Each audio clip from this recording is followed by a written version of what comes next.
Run. I'm going to tell you a disturbing story that happened to me.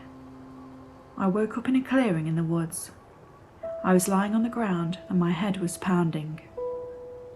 I tried to sit up, but I was too weak. I looked around and saw that I was not alone. There were 5 other people in the clearing with me. We were all strangers to each other.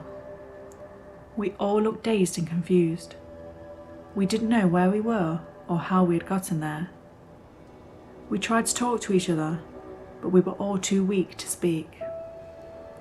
Suddenly, we heard a noise. It sounded like someone was coming. We all looked up and saw 2 men walking towards us. They were both very tall and muscular. They had long, scraggly hair, and their faces were covered in scars. They looked a little like the wrestlers The Undertaker and Kane from back in the early 2000s. The men stopped in front of us. They looked at us with cold, cruel eyes. "Welcome to your new home," one of them said. "You're going to be here for a while." We didn't know what to say. We were all too scared. "We're going to play a game," the other man said. "The rules are simple. You have to survive. If you don't, you'll die." The men turned and walked away. We were left alone in the clearing. We didn't know what to do.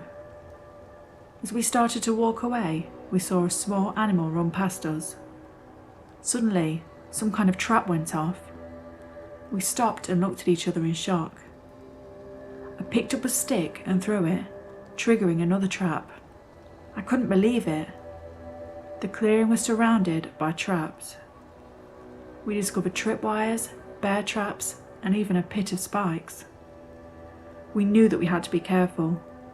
If we made a wrong move, we would die. We started to walk through the clearing, careful to avoid the traps. We knew that we had to find a way out, but we didn't know where to start. Suddenly, we heard a noise. It sounded like someone was crying. We followed the sound and saw a young woman sitting on the ground. She was crying and holding her arm. We went over to her. "What's wrong?" we asked. She looked up at us. "I fell into a trap," she said. "I think I broke my arm." We helped her up and started to walk away with her. We knew that we had to get her to safety. We walked for what felt like hours. We were all exhausted, but we kept going. We knew that we had to keep moving. Finally, we came to a road. We were so relieved. We knew that we could follow the road and find our way out of the woods. We started to walk down it, all just so happy to be alive. Suddenly, we heard a noise. It sounded like someone was following us. We turned around and saw the 2 men coming towards us. They started to run. We knew that we had to run too. We ran as fast as we could. We could hear the men getting closer, and we knew that we couldn't outrun them. We came to a fork in the road, and we didn't know which way to go. We looked at each other and knew what we had to do. We split up. We each went down a different road. We knew that was our only chance at survival. I ran down the road as fast as I could with the girl with the broken arm.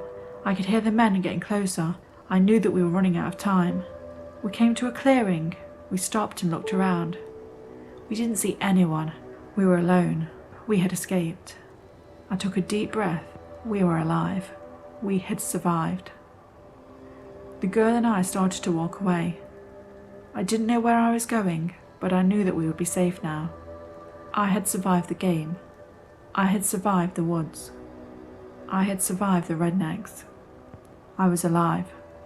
Ever since then, I don't know what happened to the other people. The police searched the area, but didn't find the missing people or the rednecks. All I know is that the girl, Heather, and I are lucky to be alive. The end. Thank you for listening today. Stay safe out there. Join us In the next video. and don't get too spooked.